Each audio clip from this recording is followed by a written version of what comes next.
Hello, and welcome to today's video where we're going to be talking about Copilot, specifically M365 Copilot and the Copilot that you get inside of the apps for enterprise within Microsoft 365.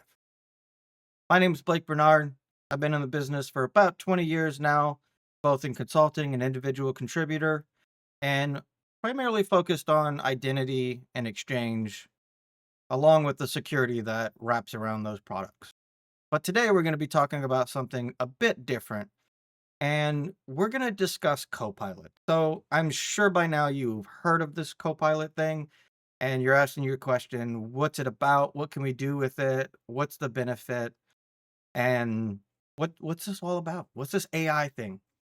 So I'm hopefully going to introduce you to some of the key pieces of Copilot, and then also we're going to talk a little bit about what's this mean for you and your organization. So let's jump on in. As you can see, I've got a couple of applications open, and I want to talk a little bit about PowerPoint. Really quick, you can see we can start off by just creating with Copilot or start with a blank presentation. So if I jump in and create with Copilot, I can just describe to Copilot what I want this presentation to be. So write a presentation about Copilot. Now, this is very simple, and there's not a whole lot of prompting here. And we'll get into prompting in another video where we'll talk a little bit more about how do you make your prompting better? How do you get what you're looking for out of this? And how do you sort of re-interact with Copilot to get better prompts or get better answers to your prompts? So you can see this comes up with a handful of things around Copilot. Now we can just say generate slides and it'll dump these into our presentation. Super simple, very quick and easy. And ultimately, it's a good starting point for you to start looking at, all right, well, I need a presentation very quickly. And then now I can go through and start pulling this together, editing it, and looking at what do I need to add for my specific presentation. Again, Copilot, like most AI engines, are a good starting point. This is not the end all be all. This is generated text through a large language model. So we can see it's generated a presentation, it's added some pictures, it's got a, nice little uh, title slides, organized it well. So this is really nice, and it tells me if I can keep it or do I want to delete it. So let's jump on over. We're going to discard that to Excel. So Excel is another one where if we had a set of data, we could have it summarize that data. We could have it build a graph. We could also ask it to help build a formula for us if we needed something specific but didn't quite know how to write that formula. So Copilot can help with that as well. Now in Word, I've downloaded a document from Microsoft. This is part of one of their trainings that you can get yourself at learn.microsoft.com on how to prompt and summarize documents. So this one again is a market analysis report for a fictitious company, and I can click on Copilot. Let's start a new chat. Oops. Ooh. You can see I've already started this, but let's do. So all I did was came up here. I got a list of optional prompts, things that are maybe common or something that is kind of repeated, things that are generally available or used quite often. So I just clicked summarize document and it gave me a quick summary of the document. Now, one of the great things about this is you can see these little subscripts in here that come in. And if I click on it, it's going to show me in this document what specific paragraph it pulled this information from. So it pulled this information from both this 3 and 4. So these two paragraphs is where that summary has come from. So that's great. I can go back, I can reference this, I can double check the answer that Copilot gave me, make sure the information that I'm getting is 100% accurate and what I'm looking for. And then you can see at the bottom, I can say, hey, make it longer or make it shorter. So if I wanted a more concise, simplified summary, I can come down here and again, simplify this a little bit more. Now, like I said earlier, we'll talk in another video around prompting and specifically how to craft your prompts so that you get better responses at the beginning rather than having to constantly refine your prompts. You can also, it'll help you get exactly what you're looking for a lot quicker. So that's Copilot for Word, simple summaries. We're going to dive into the M365 Copilot or Copilot for Chat.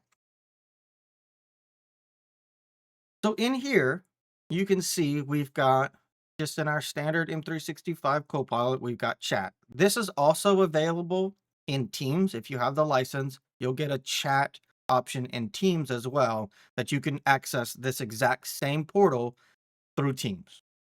But now with Copilot, we've got all sorts of different options that we can do in here. We can ask it about our day. We can have it summarize emails from our manager, for instance. So there's a ton of stuff we can ask it. Now, in my lab, I don't really have a calendar displayed out. I don't have a whole lot of information here in the lab, but I can ask it about maybe an upcoming trip we're going to do. So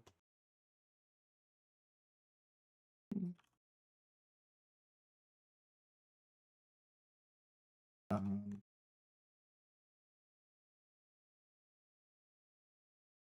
I may plan a trip to Orlando, Florida.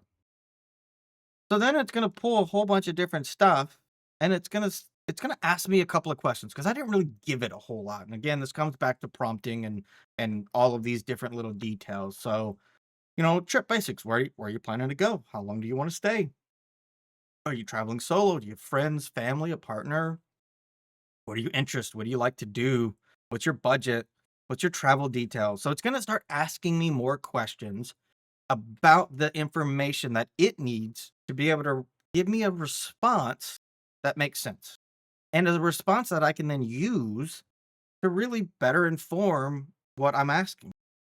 And so this is some just basic information on Copilot and a few of the little things you can do to help Copilot or have Copilot help you throughout your day. Now, with all that said, and all of the excitement around Copilot, I want to pause you because Copilot within the workplace can be incredibly dangerous to your data if not protected and not configured well.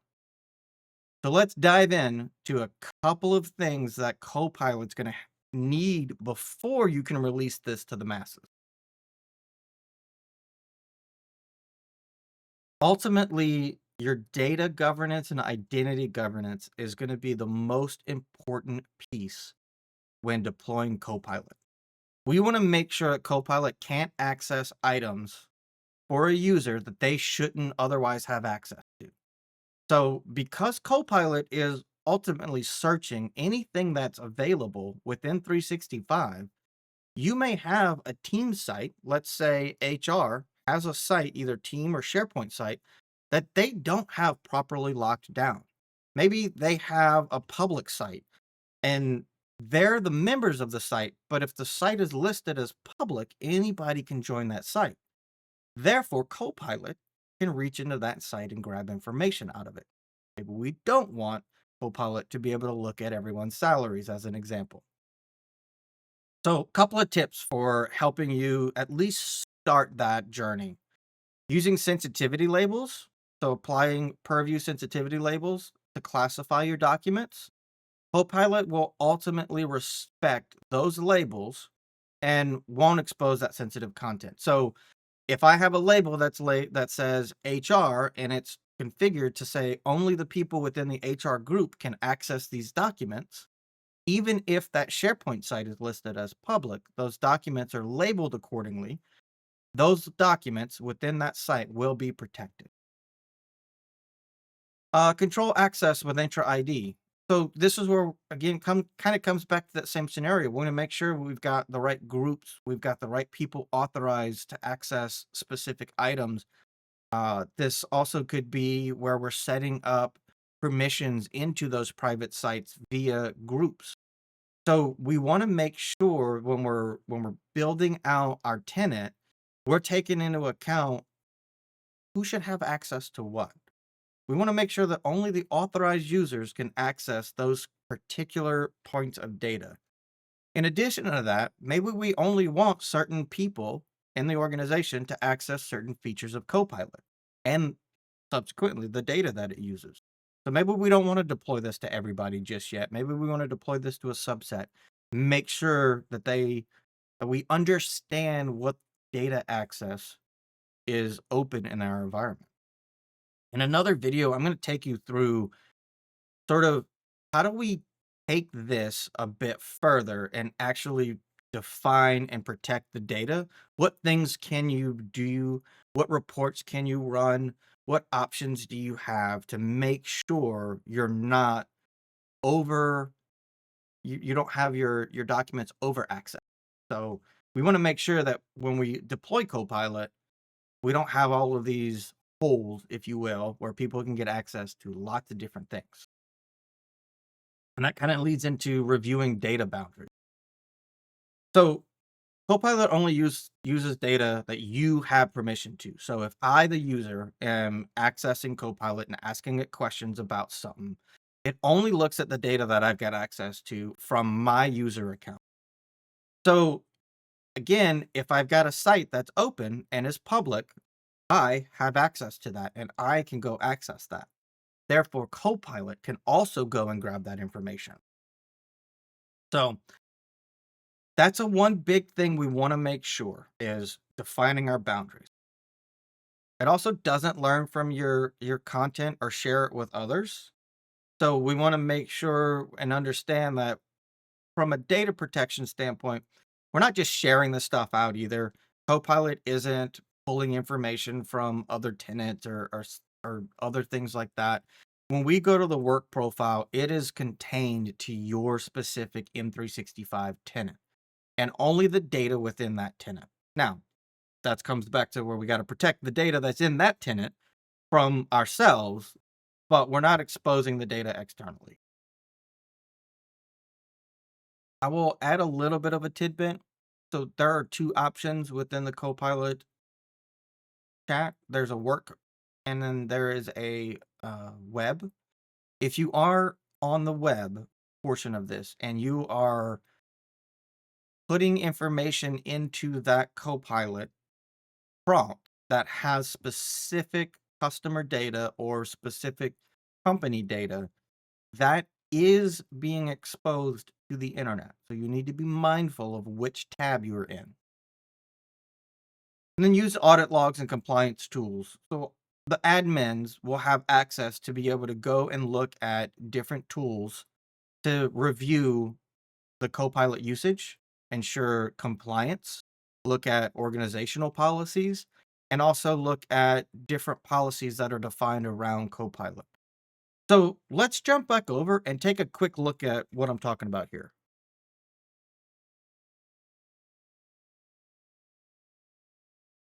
So if I jump into my Copilot settings, we can see we have some different user access policies. We've got some data access policies we can build, some Copilot actions that we can build. What do we want Copilot to do? And a handful of other settings for either custom dictionaries, diagnostic logging, things like that. We can also look at billing and usage. Now, right now, I don't have this currently set up as I have a Copilot license, but we're not using this a ton in my tenant. You've got a Copilot search where it will take me through and I can go through and look at all these different bits and pieces and where I can get access to stuff.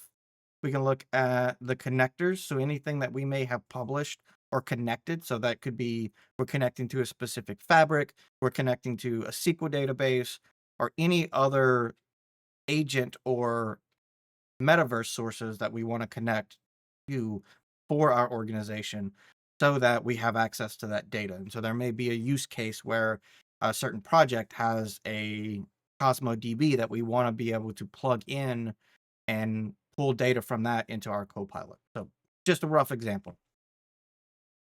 And then under our overview tab, we can look at, adoption. We can look at a handful of different things around who's using Copilot, what's it being used for. We can look at the health, how many people are using this. Trying to refresh the page. Why not while I'm doing a demo? Down here under the overview, it's under discover, sorry. We can get into some more training. So some more information if you want to look at how do we help our users gain access to Copilot and get better results.